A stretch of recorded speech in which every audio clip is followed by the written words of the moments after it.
नमस्कार श्रोते हो, मी आरजे कोमल तुमच्या सगळ्यांचं स्वागत करते. तुम्ही ऐकत आहात आचार्य 90 FM युअर ओन रेडिओ. श्रोते हो, आपल्या आजच्या मुलाखतीचा विषय फार वेगळा आहे. जागतिक योग दिनानिमित्त आपण एक विशेष मुलाखत इथे घेऊन आलेलो आहोत आणि सगळ्यांना माहिती आहे की आता सध्याच्या धकाधकीच्या काळामध्ये आपण स्वतः फिट राहणं, हेल्दी राहणं किती महत्वाचं आहे आणि अशामध्येच आपण स्वतःला किती वेळ देतोय, केवळ काही स्वतःची काळजी कशी घेतोय. कारण आता मी स्वतः बऱ्याच काही गोष्टी फेस करते अगदीच यंग एजमध्ये. आणि आज जर आपण पाहायला गेलो तर अगदीच 30मध्ये सगळ्यांना जे काही बरेच शरीराचे आजार सुरू झाले आहेत किंवा मेंटली स्टेबल राहण्यासाठी, शांततेसाठी योग हा किती महत्वाचा आहे हे आपल्या सगळ्यांनाच माहिती आहे. आणि मुळात आपल्याच भारतातून ज्याची निर्मिती झाली आहे असा हा योगा आपल्या सगळ्यांना आलाच पाहिजे आणि तो माहीत असलाच पाहिजे. आणि तो आपल्या शरीरासाठी हा केवळ जरी प्रेझेंटमध्ये तुम्हाला असं वाटत नसलं पण तुमच्या फ्युचरसाठी तो खूप महत्वाचा आहे. आणि या संदर्भात आपण एक विशेष मुलाखत इथे घेऊन आलेलो आहोत आणि ज्यामध्ये आज योगा इन्स्ट्रक्टर आपल्यासोबत जोडल्या गेलेल्या आहेत उज्ज्वला कदम मॅडम. उज्ज्वला मॅडम, तुमचं खूप खूप स्वागत आहे आचार्य 90 FM वरती. धन्यवाद कोमल. मॅडम बद्दल सांगायचं झालं तर खरं तर त्या याच कॉलेजच्या विद्यार्थिनी होत्या. याच कॉलेजमध्ये त्यांचं शिक्षण झालंय आणि सांगायला अतिशय आनंद होतोय की पुन्हा एकदा कुठेतरी आपल्या सगळ्याच्या ठिकाणी त्या इथे आल्यात. तर yes, welcome back again. Thank you so much. Madam बद्दल सांगायचं झालं तर त्यांनी 2021 मध्ये MSc इन योगा कम्प्लीट केलं. 2019 मध्ये त्यांचं अॅक्युपंक्चर एलिजिबिलिटी कोर्स हा सुद्धा झालेला आहे. 2018 मध्ये योगा इन्स्ट्रक्टर्स कोर्स सुद्धा त्यांनी कम्प्लीट केला. 2022 मध्ये ayurvedic diet and nutrition course complete केला. 2016 मध्ये योगिक थेरपी आणि तो काय होता नॅचरोपॅथी मध्ये त्यांचा डिप्लोमा झालेला आहे. 2015 मध्ये डायनामिक एनर्जायझिंग पॉवर योगा म्हणजेच DEP हा जो कोर्स आहे हा सुद्धा त्यांनी कम्प्लीट केला. यानंतर डिप्लोमा इन योगिक एज्युकेशन यामध्ये सुद्धा झालेलं आहे. म्हणजे मला असं वाटतं त्यांनी त्यांचं पूर्ण शिक्षण योगा इन्स्ट्रक्टर आणि त्या संदर्भात असणाऱ्या सगळ्या कोर्सेसमध्ये घेतलेलं आहे. आणि त्या आज बऱ्याचशाच इन्स्टिट्यूटमध्ये किंवा एक योगा ट्रेनर म्हणून जातात किंवा त्यांचे काही पर्सनल क्लायंट्स आहेत. 108 हा फिटनेस स्टुडिओ म्हणजे त्याच्या माध्यमातून त्याचे आहेत ही ट्रेनिंग देत असतात. त्यांच्या ट्रेनिंग विषयी किंवा त्यांच्या काय काय सोयी आहेत किंवा त्या काय काय सुविधा प्रोव्हाइड करतात याविषयी पण आपण पुढे जाणून घेणार आहोत. पण तुर्तास तुमचं पुन्हा एकदा आचार्य 90 FM वरती स्वागत आहे. आणि सगळ्यात पहिल्यांदा तुम्हाला जागतिक योग दिनाच्या खूप खूप शुभेच्छा. तुम्हाला देखील जागतिक योग दिनाच्या खूप खूप खूप साऱ्या शुभेच्छा. सुरुवात करतानाच मला हे विचारायचं आहे की तुम्ही याकडे कसं वळलात की आपण फिटनेस ट्रेनर बनूयात, योग ट्रेनर बघूयात, योग इन्स्ट्रक्टर बनूयात. हे तुम्हाला कसं वाटलं, काय कसं सुरू करावं असं वाटलं? ओके, पूर्वी योगकडे वळण्याचं कारण मी माझ्या स्वतःसाठी सुरुवात केली. कारण जसं तुम्ही म्हटलं ना की एवढं आयुष्य असं फास्ट आणि त्याच्यामध्ये फिजिकल स्ट्रेस होता, मेंटल स्ट्रेस होता. मग कुठेतरी तिथून मी काहीतरी शोधत होती. तेव्हा मला योगकडे मी ॲक्च्युली वळले आणि मी माझ्यासाठी म्हणून मग मी ती सुरुवात केली आणि तिथून जी सुरुवात झाली ती म्हणून थांबलीच नाही. काय होतं म्हणजे अर्थात स्वतःपासून असं म्हणतात की सुरुवात आहे ती स्वतःपासून, स्वतःच्या घरापासून व्हायला हवी. तुम्ही तुमच्या स्वतःमध्ये ही सुरुवात करून आज बऱ्याच ठिकाणी पोहोचलेला आहात, योग करतायत. खरं तर कॉर्पोरेट ऑफिसमध्ये सुद्धा बऱ्याच वेळेला योग इन्स्ट्रक्टरची गरज असते किंवा त्यांच्यासाठी वेगळे सेशन्स असतात, तुम्ही ते करताय. त्याचबरोबर सिनियर सिटीजनसाठी आणि बिगिनर्ससाठी तुमच्या बॅचेस आहेत किंवा तुम्ही योग त्यांना शिकवत असता. त्याचबरोबर ग्रुप आणि थेरपीज योगा आहेत ते तुम्ही घेताय. हॉलिस्टिक वेलनेस आहे, स्ट्रेस मॅनेजमेंट आहे, बऱ्याच ऍक्टिव्हिटी तुमच्या माध्यमातून होतात. आणि सध्याचं हे जर आपण बघायला गेलं क्षेत्र तर म्हणजे बरेच ऑप्शन आहेत आपल्याकडे. पण तुमची ही जी योग प्रवासाची आणि प्रशिक्षक म्हणून सुरुवात कशी झाली मग? जसं तुम्हाला मी सांगितलं की माझी सुरुवात स्वतःपासूनच मी केली. मला माझी रिक्वायरमेंट म्हणून मी योगाकडे वळले. नंतर ज्या इन्स्टिट्यूटमध्ये म्हणजे वाशीला योग विद्या निकेतन इन्स्टिट्यूट आहे तिथे मी जायचे स्वतःच्या प्रॅक्टिससाठी. मग तिकडच्या गुरुजनांनी मग मला पुढे अजून प्रोत्साहन देऊन सांगितलं की तू अजून पुढे करू शकते. आणि मलाही त्याच्यातून पूर्वी तर असं होतं की तेवढी इच्छा नव्हती, ते स्वतःपुरतंच होतं की काय गरज आहे हा पहिला प्रश्न होता. बिकॉज मी तोपर्यंत कॉर्पोरेटमध्ये जॉब करायचे होते, त्यामुळे होत होते, त्यामुळे तशी रिक्वायरमेंट असं नव्हतं. पण नंतर त्यांनी मला प्रोत्साहन दिलं की नाही तू करू शकतेस, ट्राय. मग मी पुढे जाऊन तिथे एज्युकेशन घ्यायला सुरुवात केलं. मग त्या इन्स्टिट्यूटमधून मी 1 इयरचा डिप्लोमा केला योगामध्ये. मग अजून इंटरेस्ट वाढला. मग नॅचरोपॅथी आणि योगिक हिलिंगमध्ये केलं. आणि मग त्याच्यानंतर अजून मग त्यानंतर मी क्लासेस असे सुरू केले. मग बऱ्याच वेळा कळायला लागलं की लोकांना ही रिक्वायरमेंट आहे. मग त्याच्या अकॉर्डिंगली पॉवर योगा केला, मग न्यूट्रिशन केलं, मग नंतर मग विपासनाचं प्रॅक्टिकल केलं. मग त्याचे डिप्लोमा चालतात मुंबई युनिव्हर्सिटीतून. मग तिथून डिप्लोमा केले. तिथून मग असं वाटलं नाही अजून बरेच असे एजड लोक म्हणा किंवा ज्यांना बऱ्याच जणांना खूप असा त्रास होतोय, आजार आहे, अशी लोक पण यायला लागली. मग त्यासाठी काय करायचं म्हणून मग मास्टर्स केलं मी त्याच्यामध्ये योगिक थेरपीमध्ये. ते मी बँगलोरमधून SYSA मधून केलं. अशा पद्धतीने मग हळूहळू एज्युकेशन घेत आणि अजूनही शिकत आहे, शिकवत आहे, असा प्रवास चालू आहे. क्या बात आहे. खरं तर आपण आता म्हणतोय की योग करणं गरजेचं आहे, योगा येणं गरजेचं आहे. मुळात तर मला तर शब्दाचीच फार गंमत वाटते. एकतर तो शब्द योग असा आहे, पण बरेच जण तो शब्द उल्लेखताना किंवा त्याचा वापर करताना योगा असं म्हणतात. तर मुळात त्याकडे वळणार होतो आपण. पण आजच्या धावपळीच्या जीवनामध्ये किती महत्वाचं आहे हे योगा करणं किंवा आपल्याला ते येणं, आपल्या आयुष्यातली, आपल्या दिवसातली काही मिनिटं ही योगासाठी देणं. आता सध्या तुम्ही जर म्हणाल एवढं धावपळीचं आयुष्य सगळ्यांचं चालू आहे ना, की फिजिकल स्ट्रेस आहे तर आहे, त्याच्यासोबत मेंटल स्ट्रेस फार वाढला आहे. त्यामुळे तुम्ही बघाल तर खूप जणांना म्हणजे शुगर तर हे फार कॉमन झालेलं आहे सध्या. शुगर म्हणा, थायरॉइड म्हणा, तर ह्या गोष्टी आपली लाईफस्टाईल आहे. तर यामध्ये तुम्हाला थोडा वेळ जेव्हा तुम्ही योग करता तेव्हा तुम्हाला फिजिकल तर आहे, शारीरिकदृष्ट्या म्हणा, मेंटली म्हणा, तर ते तुम्हाला नक्की खूप प्रकारे चांगल्या पद्धतीने योग तुम्हाला पुढे जायला मदत करतं. म्हणून योग हे रोज करणं खरंच फार गरजेचं आहे असं मी म्हणेन.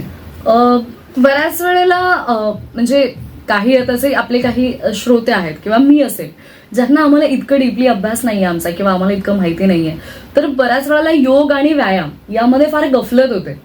तर योग आणि व्यायाम यामध्ये काय फरक आहे नक्की? म्हणजे बरेच जण म्हणतात मी आज वर्कआउट केलं, मी आज एक्सरसाइज केल्या, मी आज योग केल्या, तर यामध्ये there is a too much difference की मी आज जिमला गेले. तर या प्रत्येक गोष्टीमध्ये फरक आहे.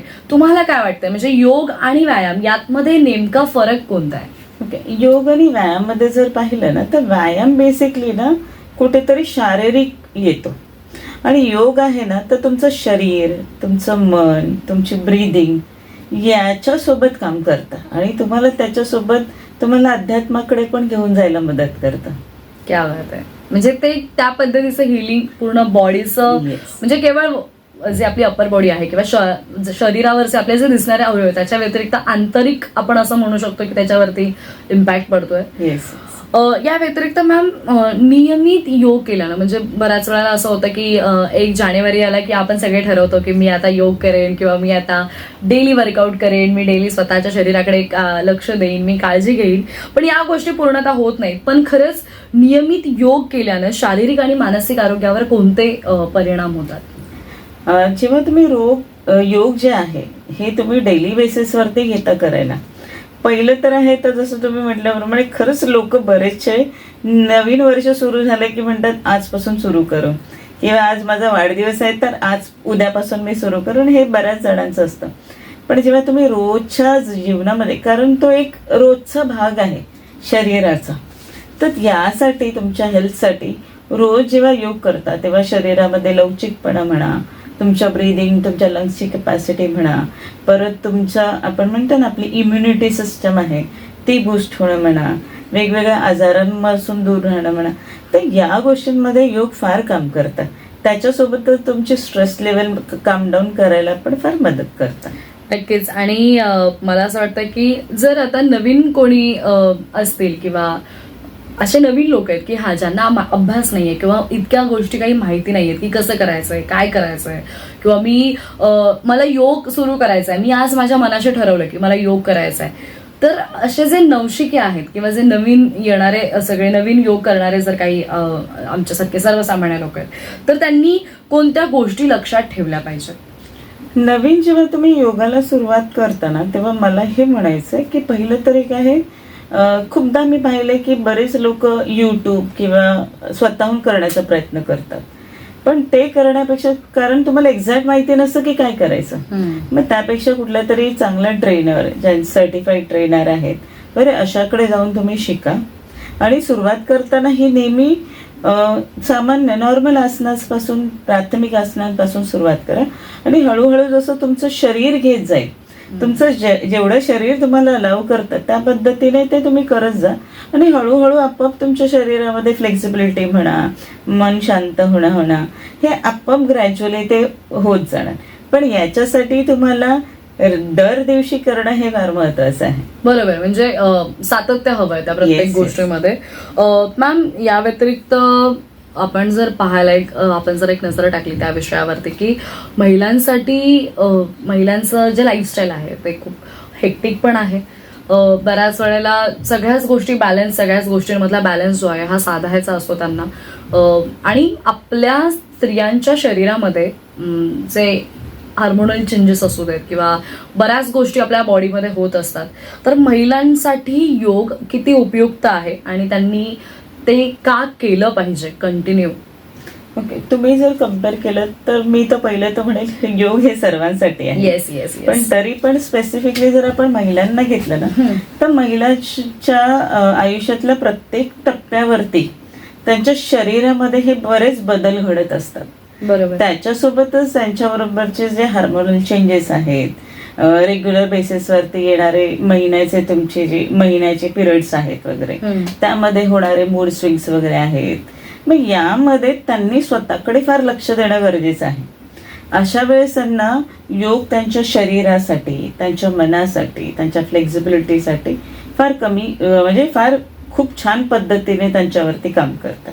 अशाच प्रकारे त्यांना एक नवीन ऊर्जा देण्यासाठी पण फार मदत करतं. म्हणून योग मी तर म्हणेन स्त्रियांनी तर आवर्जून योग करावा. बऱ्याच वेळा स्त्रिया असतात की ज्या स्वतःला सेकंडरी ऑप्शन मध्ये ठेवतात. हो, म्हणजे प्रायोरिटीज वेगळ्या असतात प्रत्येकीच्या.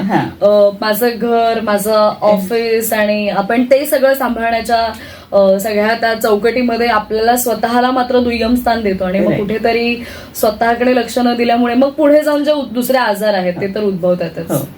मॅम, या व्यतिरिक्त आपण महिलांविषयी बोलतोय म्हणूनच पुढचा प्रश्न आहे की गर्भावस्थेत मुळात, कारण बऱ्याच वेळेला आता आपण पाहतोय की आत्ताची जी जनरेशन आहे, म्हणजे एक जनरेशन अशी होती जी सपोज माझ्या आईची जनरेशन होती, जिथे त्यांना बऱ्याच गोष्टी माहीत होत्या किंवा त्यांना माहीत नसलं तरी त्यांच्या रेग्युलर हालचाली इतक्या होत्या की त्यांना तो प्रसूतीचा जो काळ होता तो त्यांच्यासाठी तो तसा बऱ्यापैकी त्या हँडल करत होत्या. पण आता मुलींची एकतर इम्युनिटी कमी झालेली आहे, इम्युनिटी पॉवर कमी झालंय. सध्या आपण पाहतोय हिमोग्लोबिन खूप कमी होत चाललंय मुलींमध्ये, स्त्रियांमध्ये हे प्रमाण दिसतंय. आणि मग अशा वेळेला एखादी स्त्री ज्या वेळेला गर्भावस्थेत जाते तर त्या गर्भावस्थेमध्ये आणि प्रसूतीनंतर योग केला पाहिजे का, आणि केला तर कशा प्रकारचा योग जो आहे तो आपण डेली ठेवला पाहिजे? ओके, प्रसूतीमध्ये बेसिकली अशा स्त्रियांनी गर्भावस्थेमध्ये योग हा करायलाच हवा आहे. आणि याच्यासाठी जर तुम्ही म्हणाल योगाचे फायदे तर त्यांना बऱ्याच प्रमाणे मिळतात. पहिलं एक आहे की त्यांची जी प्रसूती आहे ती व्यवस्थित होण्यासाठी मदत होते. परत गर्भावस्थेमध्ये बऱ्याच वेळा खूप गोष्टी बदलत असतात नेहमी. एक असं की पाठीचं दुखणं म्हणा, पोट वाढण्यामुळे, परत त्याच्यानंतर परत मेंटल जो स्ट्रेस असतो, हार्मोनल चेंजेस होत असतात, यामुळे मूड स्विंग्स वगैरे होणं म्हणा, तर या गोष्टी नेहमी होत असतात. आणि त्याच्यासोबतच त्यांना बऱ्याच गोष्टी पण हँडल करायच्या असतात. हल्ली लोक स्त्रिया ज्या आहेत त्या कामं पण करतात, घरातही बघतात, फॅमिलीही बघतात, तर त्यामुळे त्यांच्यावरती ती स्ट्रेस लेवल पण जास्त असते आणि त्याच्यासोबतच गर्भावस्था पण आहे. मग याच्या वेळेस जेव्हा तुम्ही योग करता तेव्हा तुम्हाला प्रसूती व्यवस्थित होण्यासाठी मदत होते. त्यासोबत तुमची कंबरदुखी आहे, परत त्याच्यामध्ये अजून काही स्वेलिंग वगैरे येतात बऱ्याच वेळा पायांना वगैरे, तर त्यामध्ये आराम मिळणं, तुमची ब्रीदिंगची कॅपॅसिटी वाढणं, तर यासाठी योग बऱ्याचपैकी काम करतं. नक्कीच. आपण बऱ्याच गोष्टी आहेत ज्या योगा संदर्भातल्या आहेत, योग संदर्भातल्या आहेत, त्या आपण जाणून घेणार आहोत. पण तुर्तास वेळ झालेली आहे एका छोट्याशा विश्रांतीची. आपल्या आजच्या या विशेष मुलाखतीमध्ये आज आपण उज्ज्वला कदम यांना ऐकत आहोत, ज्या फिटनेस सर्टिफाईड योगा ट्रेनर आहेत आणि त्या व्यतिरिक्त बऱ्याच ठिकाणी आणि बऱ्याच माध्यमातून लोकांपर्यंत योग जो आहे हा पोहोचवत आहे आणि योगाचे फायदे काय आहेत ते समजावून सांगण्याचा प्रयत्न करतात. तर ही मुलाखत अशीच सुरू राहील, पण तुर्तास वेळ झाली एका छोट्याशा विश्रांतीची. तुम्ही मात्र कुठेही जाऊ नका. आचार्य 90 FM वरती छान सुंदर मनमुराद गाण्यांचा आणि कार्यक्रमांचा आस्वाद घेत राहा आणि ऐकत राहा Acharya 90 FM your own radio.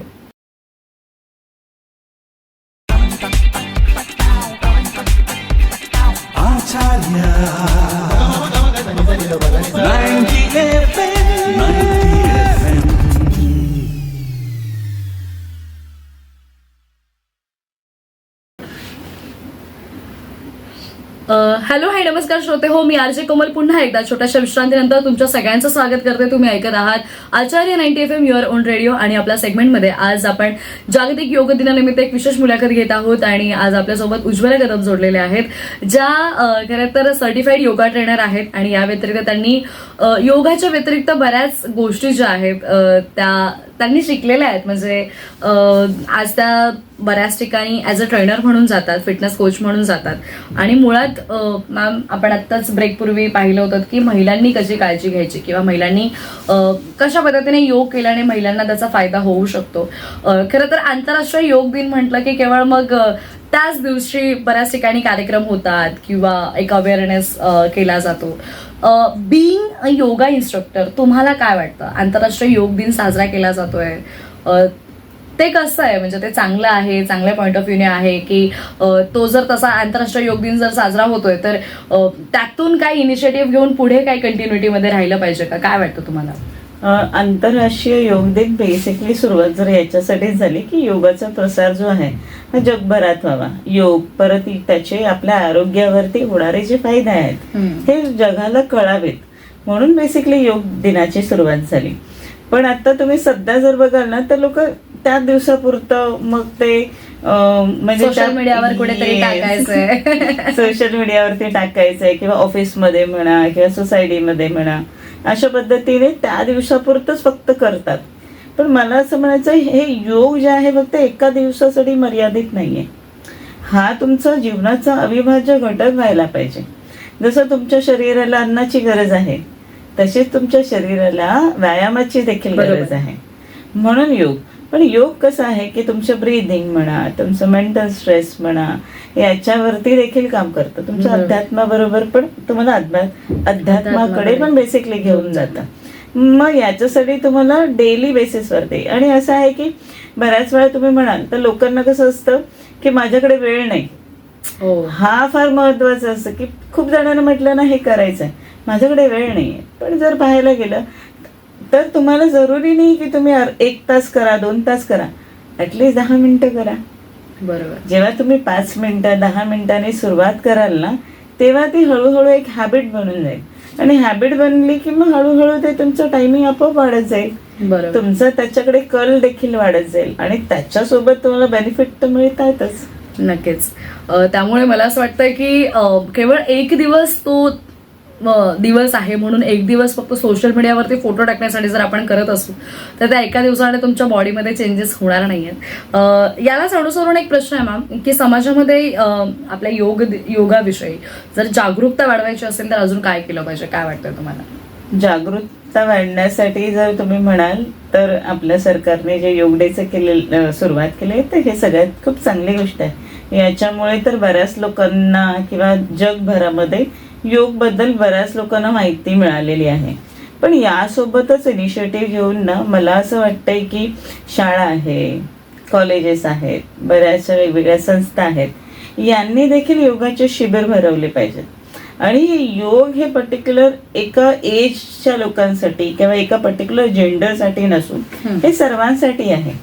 आणि ह्याची ही सुरुवात आपण हेल्थ म्हटलं तर बऱ्याच वेळा असतं की फिमेल पर्यंत योग घेऊन थांबतो किंवा एक काही तुम्ही आजार असाल तर किंवा कोणीतरी सजेस्ट केलंय डॉक्टरना तर तुम्ही योगाकडे वळता. तर असं न होता योग हा तुमचा एक डेली बेसिसवरती होणारा भाग किंवा रोजच्या जीवनातला एक भाग असावा त्यामुळे त्याची सुरुवात तुम्ही शाळेपासून करावी, लहानपणापासून. मग ते आपोआप तुमचं शरीर तेव्हापासून, तुमचं मन जे आहे, तुमची ब्रीदिंग आहे, त्याची कॅपॅसिटी तुमची तेव्हापासूनच वाढायला लागते. बरोबर. आपण एक गोष्ट पाहिलीत की हल्ली शाळेमध्ये सुद्धा हे ट्रेनिंग दिलं जातं.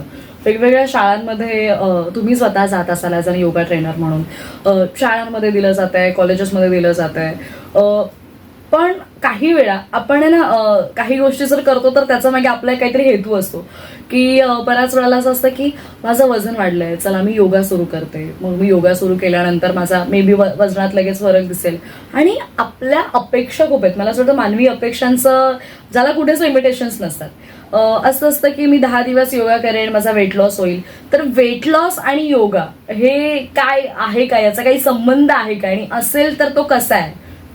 ओके, तुम्ही जर पाहिलं ना वेट लॉस, तर आता माझ्याकडे पण बरेच जण येतात, मॅम मला वेट लॉस करायचं आहे, तर त्याच्यासाठी तुम्ही काही सुचवाल का? तर बेसिकली योग त्याच्यामध्ये काम करतात. पण तुम्ही असं म्हणू नका की की योगा टीचरच्या हाती जादूची छडी असते, तिने फिरवली की, कारण हल्लीच्या जीवनामध्ये ना लोकांना 2 मिनिट मॅगीची सवय झाली. त्यामुळे सगळी गोष्ट तुम्हाला 2 मिनिट्स मध्ये नाही मिळत. त्यामुळे you should be very practical की तुम्हाला जसं वजन एका दिवसामध्ये नाही वाढलं तसं तुमचं वजन एका दिवसात कमीही होणार नाहीये. तुम्हाला पेशन्स ठेवणं गरजेचं आहे. तुम्हाला कन्सिस्टन्सी ठेवणं गरजेचं आहे. आणि त्याच्यासोबत योग, डाएट ह्या गोष्टीचा समतोल राखून जेव्हा तुम्ही पुढे जाल तेव्हा नक्कीच तुम्हाला याच्यामध्ये अचिव्हमेंट मिळू शकेल. क्या बात आहे. या व्यतिरिक्त मॅम म्हणजे आता आपण वेट लॉस विषयी बोललो की त्यासाठी पण आपल्याला योगा हेल्पफुल आहे, बट ऑफकोर्स पेशंटली आपल्याला त्याच्यावरती थोडंसं काम करावं लागेल आणि पेशन्स ठेवून काम करावं लागेल. या व्यतिरिक्त जी आजची जी यंग जनरेशन आहे, आपण खूप फास्ट फूडकडे वळलोय. जेवणांमध्ये, आहारामध्ये खूप फरक पडलाय. म्हणजे आपला जर पहिल्याच म्हणजे आपले आई बाबा जर म्हणाले तर, किंवा आपण लहान असताना आपल्या आईबाबांचा कल हा होता की माझ्या मुलाला घरातलं अन्न प्रॉपर मिळालं पाहिजे, माझ्या मुलाला घरातला आहार मिळाला पाहिजे. बट आता हीच मुलं थोडीशी मोठी झाली आहेत आणि कॉलेजमध्ये गेल्यानंतर मग मित्रांबरोबर जाणं, मग बाहेर येणं, खाणं, ते बाहेरचं खाणं, ते प्रमाण वाढलेलं आहे कुठेतरी. आणि मुळात आता आपण सगळ्या नाही काय इझी टू कुक म्हणून आपण लवकर रेडी टू कुक वाले पदार्थ आहेत, ते सगळे पदार्थ खायला लागलोय आणि आहारामध्ये मोठा बदल झालाय. तर केवळ योग याविषयी ट्रेनिंग देताना सुद्धा फिटनेसमध्ये आहार किती महत्वाचा आहे? नक्कीच. तुम्ही जर पाहाल ना तर योग, फिटनेस वगैरे म्हणाल तर यामध्ये आहाराचं देखील महत्व आहे. आहाराच्या सोबतच तुम्ही जर बघाल ना तर आपण म्हणतो ना पूर्ण जे आपण हेल्थ म्हणू, तर त्याच्यामध्ये आहार, विहार आणि निद्रा या तिन्ही गोष्टीचं समांतर ऍक्च्युली महत्व आहे. की तुमचा आहार, तुमच्या शरीराला तुम्ही बेसिकली तुमच्या पोटाला तुम्ही काय आहार घेताय, त्याच्यासोबतच तुमच्या मेंदूला तुम्ही काय आहार देताय, हेही महत्वाचं आहे. त्यामुळे हे दोन्ही प्रकारचे आहार आहेत. तुम्ही काय खाताय, कुठल्या वेळेला खाताय, किती क्वांटिटीमध्ये खाताय, हे फार महत्वाचं आहे. त्याच्यासोबतच तुमचं व्यायाम म्हणजे योग जे आहे तुम्ही कशा पद्धतीने करताय, प्राणायाम किती करताय, तुमचं मेडिटेशन कसं होत आहे, तर हेही महत्वाचं आहे. याच्यासोबतच बघाल तर तुमची निद्रा देखील, कारण आता तुम्ही जर बघाल आत्ताच्या काळामध्ये तर बऱ्याच वेळ तर मोबाईलवरतीच असतात. हो, आणि रात्री झोपण्यापूर्वी आणि सकाळी उठल्यानंतर पहिला मोबाईलच हवा असतो. त्यामुळे तुम्ही जर पाहाल तर आपण खूप वेळ ते स्क्रोलिंग करत मोबाईलवरती वेळ घालवतो रात्रंदिवस बघायला गेलं तर. त्यामुळे तुमच्या झोपण्याच्या वेळा आहेत किंवा उठण्याच्या वेळा आहेत, तुमची त्याच्यामध्ये होणारी डीप स्लीप आहे. तर ह्या दोन्ही स्लीप फार महत्वाच्या आहेत. ते तुमच्या बॉडी रिकव्हरीला पण मदत करतात, त्याच्यासोबतच तुमच्या मेंटल हेल्थला पण मदत करतात. येस. त्यामुळे ह्या तिन्ही पॅरामीटरवरती तुम्हाला सायमल्टेनियसली काम करणं फार गरजेचं आहे. मॅम, तुम्ही आत्ताच एक शब्द वापरला, डीप स्लीप. मला जेन्युइनली असा प्रश्न आहे की हे जे आपण योगा म्हणतोय किंवा योगा जर मी करायला लागले किंवा योगा आपण नेहमी करत असू तर त्यामुळे हे डीप स्लीप असेल, किंवा बऱ्याच वेळेला असं होतं की हल्ली जे काही हेक्टिक शेड्यूल झालंय आपलं किंवा स्ट्रेस वाढल्यामुळे डीप एकतर झोप लवकर येत नाही. त्याचे कारण अर्थात तुम्ही सांगितलं की मोबाईलमध्ये आपण सतत स्क्रोलिंग वाढल्यामुळे, पण त्या व्यतिरिक्त झोपल्यानंतरही ती गाढ झोप जी आपण म्हणतो ना की ती कुठेतरी कमी झाली किंवा ती आपल्याला लागत नाही. आणि हल्ली सर्रास सगळ्यांच्या तोंडून आपल्याला ऐकायला मिळतं की मला ना गाढ झोपच येत नाहीये, मला डीप स्लीप मिळत नाहीये. तर योगा केल्याने हे पॉसिबल होऊ शकतं का, आणि हे कसं होईल, काय कोणते योगाचे प्रकार आहेत किंवा काय केल्याने हे पॉसिबल होऊ शकतं? नक्कीच योगाने फरक पडतो याच्यामध्ये. पहिलं तर मी तर हे म्हणेल की काही गोष्टी, योग तर आहेच, त्याच्यासोबत अजून काही गोष्टींबद्दल पण तुम्हाला काम करणं गरजेचं आहे. जसं की तुम्ही झोपण्याच्या काही वेळ आधी तुमचा मोबाईल थोडासा बाजूला ठेवावा. बरोबर. की जेणेकरून कसं आहे की शरीराला ती सवय लागून जाते की जेव्हा लाईट नसते तेव्हा बेसिकली शरीर झोपण्याच्या ह्याच्या कलाकडे जातं. मग त्यामुळे तो मोबाईल थोडा वेळ बाजूला ठेवा. आणि रेग्युलर बेसिसवरती जेव्हा तुम्ही योग करता तर त्याच्यामध्ये काही मेडिटेशन आहे, प्राणायामाचे प्रकार आहे, जसं तर आपण म्हणू भ्रामरी आहे. भ्रामरी फार मदत करतं तुम्हाला. परत अनुलोम विलोम आहे, ते काम डाऊन मनाला शांत करायला, शरीरामध्ये ऑक्सिजन लेवल वाढायला. तर या पद्धतीने प्राणायाम देखील मदत करतं. याच्यासोबतच काही आसन आहेत की तुम्ही बालासन म्हणा किंवा जी बेसिकली तुमच्या स्पाईनला रिलॅक्सेशन पोझिशन्समध्ये वगैरे घेऊन जातात वगैरे. तर अशी जी आसनं आहेत ना ती देखील तुम्हाला याच्यावरती फार मदत करतात. त्यामुळे कसं मग तुमची आपोआप हळूहळू तुम्ही जेव्हा या गोष्टी करायला लागता तेव्हा तुमची स्लीप सायकल वाढायला लागते. त्याच्यासोबतच मध्ये जी डीप स्लीप आहे ती देखील तुमची आपोआप वाढायला लागते. आणि याच्यासाठी तुम्हाला ओळखणं फार इझी आहे. बऱ्याच वेळा खूप जणांचं असतं की मी तर 7 तास झोपली, मी तर 8 तास झोपली, तरी पण मला ती एनर्जी नाही वाटत आहे, मला थकल्यासारखं वाटतं, झोप शांत लागली नाहीये.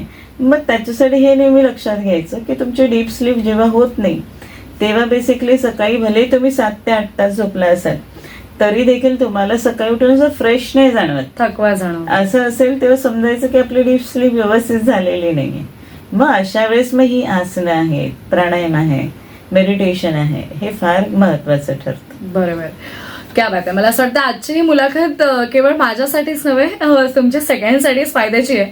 कारण आपण खूप स्वतःकडे थोडंसं म्हणजे दुर्लक्ष केलेलं आहे आणि त्यामुळे आता आपण जरा स्वतःकडे लक्ष द्यायला सुरुवात केली पाहिजे. आणि कारण ह्या सगळ्या छोट्या छोट्या गोष्टींचा परिणाम हा आपल्या बॉडीवरती अगोदर सुरुवातीला तुमच्या फिजिकल स्ट्रेसवरती, त्यानंतर मेंटल स्ट्रेस, ह्या सगळ्या गोष्टीचा तो इम्पॅक्ट हळूहळू होत असतो. याविषयी आपण अजून जाणून घेणार आहोत. यानंतर मला स्ट्रेस मॅनेजमेंट विषयी जाणून घ्यायचं आहे की स्ट्रेस मॅनेजमेंट करणं किती गरजेचं आहे आणि योगाचा स्ट्रेस मॅनेजमेंटमध्ये कसा आपल्याला फायदा होऊ शकतो याविषयी आपण जाणून घेणार आहोत. पण तुर्तास घेऊयात एक छोटीशी विश्रांती. तुम्ही मात्र कुठेही जाऊ नका. उज्ज्वला कदम मॅडम सोबत या दिलखुलास गप्पा योग दिनानिमित्त अशा सुरू आहे. तुम्ही ऐकत रहा आचार्य 90 FM your own radio.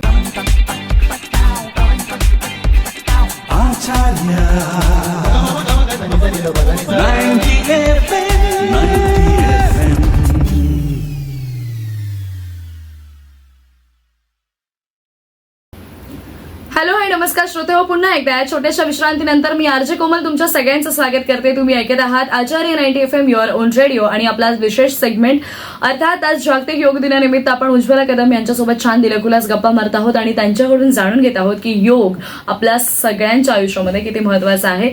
Ma'am, ब्रेकपूर्वी आपण पाहिलं की डीप स्लीपसाठी कशा पद्धतीने योग आपल्याला फायदेशीर ठरतो किंवा डे टू डे लाईफमध्ये आपण कशा पद्धतीने योग जो आहे तो स्वतःसाठी वेळ काढून करू शकतो.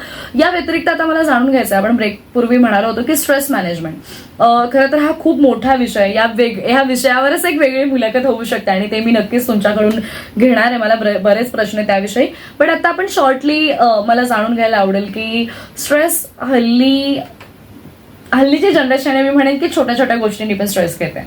बट हा स्ट्रेस मला व्यवस्थित मॅनेज करायचा आहे. मला ऑफकोर्स मला उद्या उठून, आज कॉम्पिटिशन इतकं वाढलंय, मला उद्या उठून उभं राहायचंच आहे आणि त्यामुळे तो कळत नकळत का होईना तो स्ट्रेस मला येणार आहे. पण हे स्ट्रेस मॅनेजमेंट योगाचा वापर करून कशा पद्धतीने कमी करायचं, काय सांगा? आता तुम्ही योगाच्या माध्यमाने बघा ना, आता म्हणजे जर मी प्रॅक्टिकल उदाहरण देईल तर माझ्याकडे कसे बरेच स्टुडंट येतात आणि योगाचं स्ट्रेसचं प्रमाण जर मी म्हणाल ना तर स्त्रियांमध्ये मी फार पाहिलंय. बेसिकली हाऊसवाईफ असतात किंवा ज्यांनी जॉब आपला सोडलेला आहे आणि मग त्यानंतर घरी आहेत किंवा रिटायर होऊन जे पर्सन आहे जे घरी आहे, तर यांच्यामध्ये स्ट्रेसचं प्रमाण आपल्याला फार जाणवतं बऱ्याच प्रमाणे. याच्यासोबतच जर तुम्ही बाकी पण म्हणाल तर आपली एवढी धावपळीचं आयुष्य चालू आहे ना की प्रत्येकाला काही ना काही स्ट्रेस आहे. हल्ली तर तुम्ही नॉर्मल म्हणाल की लहान मुलांच्या एक्झामचं स्ट्रेस पण आपल्या त्या आईला असतं. येस, भले ती नर्सरीची एक्झाम आहे. हा म्हणजे तो स्ट्रेस आहे की बापरे माझ्या मुलाचं काय होईल, कसं होईल. मग प्रत्येकाला छोट्या छोट्या गोष्टींचा स्ट्रेस आहे. इव्हन तुम्ही मुंबईसारख्या अशा महानगरामध्ये जरी बघा, आपण जे ट्रेनच्या टायमिंग वरती लोक धावत असतात त्यांना ते ट्रेन सुटण्याचं देखील स्ट्रेस असतं. म्हणजे ह्या गोष्टी वाढलेल्या आहेत. तर तुम्ही पाहाल तर स्ट्रेस लेवल ना प्रत्येकामध्ये वाढलेली आहे. पण फक्त एवढंच आहे, स्ट्रेस मॅनेज करताना तुम्हाला हे मात्र जाणवायला पाहिजे की आपण स्ट्रेस, कारण शरीर कसं असतं, शरीराला एक पॅरामीटर असतात स्ट्रेसचे देखील. तुम्ही रेग्युलर बेसिसवरती तो पॅरामीटर क्रॉस करून परत नॉर्मल रेंजला येत आहे का? जसं एक एक्झाम्पल देते तुम्हाला, जसं आपण रनिंग करतो, रनिंग करताना आपले ब्रीदिंग, हार्टबीट आपले वाढतात. पण जेव्हा तुम्ही शांत होता हार्टबीट परत नॉर्मल यायला येतं. अशाच प्रमाणे तुमचं स्ट्रेस लेवल पण असते. स्ट्रेस जेव्हा तुम्ही घेता तेव्हा ते एक पर्टिक्युलर रेंजला जाऊन येते, पण जेव्हा तुम्ही नॉर्मल होता तेव्हा ते परत खालीही येते. पण जेव्हा समजा अगर तुमचा रेग्युलर बेसिसवरती जर स्ट्रेस असेल तर तो एका पॅरामीटरवरती जाऊन हायर लेवलला जर राहिला तर शरीराला असं होतं की okay then this is the normal parameter. पण जर असं जेव्हा होत राहतं मग तुम्ही म्हणाल की हल्ली बऱ्याचदा लहान म्हणजे कमी वयांमध्ये पण लोकांना बीपीचा वगैरे त्रास वगैरे सुरू होतो. तर हेच बेसिकली कारण आहे की तुमची स्ट्रेस लेवल तुम्हाला मॅनेज करता आली पाहिजे. मग यामध्ये तुम्हाला जर योग म्हणाल तर आम्ही मेडिटेशनचे असे बरेचसे प्रकार घेतो. मेडिटेशनमध्ये पण आपण बेसिक मेडिटेशन पासून सुरुवात करतो. जसं म्हणा प्राणधारणा प्रथम आहे, त्याच्यावरती तुम्ही तुमच्या ब्रीदिंगवरती फोकस करता आणि फक्त काउंटिंग करता की जेणेकरून तुमचं मन जे इकडे तिकडे पळत असतं त्याला शांत करण्याचा किंवा एका ठिकाणी घेऊन येण्याचा याची आपण सुरुवात करतो. ऍटलिस्ट याच्यामध्ये आपण बेसिक मेडिटेशन सुरुवात करू शकतो किंवा त्याच्यासोबतच आम्ही काही सायकलिक मेडिटेशन मध्ये पण घेतो, ज्याच्यामध्ये बेसिकली आम्ही काय करतो की आपण ऍक्टिव्ह करतो ब्रेनला, स्टिम्युलेट करतो. तर बॉडी आणि ब्रेनला दोघांनाही सायमल्टेनियसली आपण ऍक्टिव्ह करतो आणि रिलॅक्स करतो. मग अशामध्ये काही प्राणायाम आपण त्याच्यामध्ये घेतो किंवा आपण त्याच्यामध्ये काही आसनच घेतो. मग याच्यासाठी जसं मगाशी म्हटल्याप्रमाणे बालासन आहे, भ्रामरी प्राणायाम आहे, अनुलोम विलोम प्राणायाम आहे, त्याच्यासोबत आपण ओंकार चॅन्टिंग घेतो, नादानुसंधान आहे. तर हे जे आहेत प्राणायामाचे प्रकार, आसनाचे प्रकार, मेडिटेशनचे प्रकार, हे तुमचे स्ट्रेस लेवल कम डाऊन करायला फार मदत करतात. आणि बेसिकली मेडिटेशनमध्ये तुम्ही जर बघाल ना तर बऱ्याच वेळा लोकांना असं वाटतं की मेडिटेशन म्हणजे तुम्ही कुठल्या तरी वेगळा विश्वास जाताय. तर वेगळा तुम्ही विश्वास न जाता तुम्ही ऍक्च्युली स्वतःमध्ये, कारण बऱ्याच वेळा स्ट्रेस कशामुळे वाढतो, एक तर आपण भविष्याचा विचार करत असतो, एक तर आपण मागचा विचार करत असतो, आपण प्रेझेंट मध्ये कधीच नसतो. जेव्हा तुम्ही मेडिटेशन करता, इव्हन जेव्हा तुम्ही ब्रीदिंग आपण म्हणतो, मेडिटेशन बेसिक आपण म्हणतो प्राणधारणा, ते आपण काय करतो, आपला प्राण म्हणजे आपला जो ब्रीदिंग आहे याच्यावरती जेव्हा आपण फोकस करतो तेव्हा ते प्रेझेंट ब्रेथ वरती लक्ष ठेवत असतं. एक्झॅक्टली. म्हणून आपण मागे किंवा पुढे न जाता प्रेझेंट मध्ये राहण्याचा प्रयत्न करतो. अशा पद्धतीने मेडिटेशन हे तुमचं बेसिक पासून तुम्ही पुढे पुढे करून मदत होते या पद्धतीने. आणि या सगळ्या गोष्टींनी फायदा होतोय. आणि एक गोष्ट जर आपण बाहेर जरा म्हणजे लक्ष दिलं तर आपल्याला कळेल की हल्ली आपल्याकडे ऑप्शन्स खूप अवेलेबल झालेत. बऱ्याच ठिकाणी बरेच योगा इन्स्ट्रक्टर हल्ली प्रायव्हेट सुद्धा आहे. तुम्ही सुद्धा जात असाल, क्लायंट्स असतील तुमचे असे काही, तर तसे तुम्ही प्रायव्हेट इन्स्ट्रक्टर्सना इन्फॉर्म करू शकता. तुम्ही त्यांचे सजेशन्स घेऊ शकता. त्या व्यतिरिक्त बऱ्याच ठिकाणी क्लासेसही चालतात योगासचे. बरेच इन्स्टिट्यूट्स आहेत, बरेच फिटनेस स्टुडिओ आहेत जिथे हे सगळं दिलं जातं, शिकवलं जातं. आणि तुम्ही हल्ली कुठेही बेस्ट असाल हे तुमच्या अवतीभोवती नक्की आहे. आणि यातही नसेल तर हल्ली ऑनलाईन सुद्धा अवेलेबल झालंय. त्यामुळे डेफिनेटली मला असं वाटतंय आपल्या शरीरासाठी जे चांगलं आहे ते आपण करायला काही हरकत नाहीये. तुम्ही योगा इन्स्ट्रक्टर म्हणून किंवा योग हा तुमच्या अगदी जवळचा विषय आहे, तर तुम्ही आज जागतिक आंतरराष्ट्रीय योग दिनानिमित्त काय सगळ्यांना सल्ला द्याल? आंतरराष्ट्रीय योग दिनाच्या निमित्ताने मी तर हे म्हणेन की योग हे फक्त त्या दिवसापुरतं मर्यादित नका ठेवू. इथून जर आजपासून जर सुरुवात करताय तुम्ही ना, तर तो तुमचा एक आयुष्याचा एक भाग किंवा दिनचर्येमध्ये ते तुम्ही घ्या आणि एक दिवसापुरतं न करता रोज ते तुम्ही करा. आणि जाताना एकदम फार सामान्यपणे बऱ्याच वेळा माझ्याकडे काही स्टुडंट येतात की मला अजून काही वेगळं शिकायचं आहे, पण तुम्ही सुरुवात ही आहे बेसिकपासून करा. जेव्हा तुमची जेव्हा तुमची मसलची स्ट्रेंथ वाढेल, तुमच्या बॉडीची फ्लेक्झिबिलिटी वाढेल, तुमचं मन शांत व्हायला लागेल, तेव्हा हळूहळू ग्रॅज्युअली तुमचं शरीर जे आहे प्रत्येक गोष्टीला अडॉप्ट करत जाईल. आणि अशा पद्धतीने तुम्ही बेसिकपासून मग तुम्ही ॲडव्हान्सपर्यंत जा, असं आहे. त्यामुळे योग दिनाच्या निमित्ताने तर मी हे म्हणेन की फक्त एक दिवसासाठी नका करू, तर हा तुमच्या डेली बेसिसचा भाग बनवा आणि नक्कीच तुम्हाला ह्याचा फायदा मिळेल, याची गॅरंटी तर मी नक्कीच देते. क्या बात आहे. तर श्रोते हो, आपली ही आजची विशेष मुलाखत ज्यामध्ये आपण ऐकत होतो उज्ज्वला कदम मॅडम यांना. खरं तर याविषयी बोलण्यासारखे भरपूर विषय आहेत.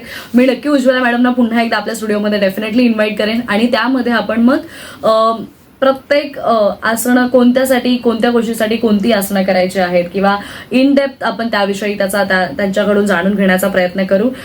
मॅमची अक्युप्रेशर थेरपी सुद्धा झालेली आहे. सो त्या थेरपीचा ती थेरपी किती महत्वाची आहे किंवा त्या थेरपीचा आपण कशा पद्धतीने आपल्याला फायदा होऊ शकतो, कारण त्याविषयी बरेच महत्वाचे बरेच पॉइंटर्स आहेत, तेही आपण त्यांच्याकडून जाणून घेण्याचा प्रयत्न करू. त्याचबरोबर सध्या मॅम ज्या आहेत त्या फिटनेस ट्रेनिंग देतात बऱ्याच कॉर्पोरेट ठिकाणी असू देत किंवा अनेक छोट्या स्टुडिओजच्या माध्यमातून असू देत किंवा वेगवेगळ्या शिबिरांच्या माध्यमातून असू देत. तर त्याविषयी पण पुन्हा आपण जाणून घेणार आहोत. पण आता वेळ झालेली आहे इथेच तुमची रजा घेण्याची आणि पुन्हा एकदा तुम्हाला सुद्धा खूप छान छान शुभेच्छा, कारण तुम्ही स्वतः फिट राहून तुम्ही दुसऱ्यांना फिट ठेवण्याचं काम करताय, त्यामुळे खरंच तुम्हाला ऑल द बेस्ट. थँक्यू कोमल. तर श्रोते हो, ही विशेष मुलाखत तुम्हाला कशी वाटली नक्की प्रतिक्रिया कळवा आणि अशाच अपडेट्ससाठी स्टेट युन अँड कनेक्टेड. आणि त्याचबरोबर यानंतरच्या पुढच्या सेगमेंटमध्ये तुम्ही दुसऱ्या इतर आर्जेसना ऐकणार आहात. तर ही मुलाखत तुम्हाला कशी वाटली प्रतिक्रिया कळवा. संपर्क क्रमांक आहे 9167993399. याच नोटवरती मी आरजे कोमल उज्ज्वला कदम मॅडम बरोबर इथे तुमची रजा घेते. ऐकत रहा आचार्य 90 FM युअर ओन रेडिओ. धन्यवाद.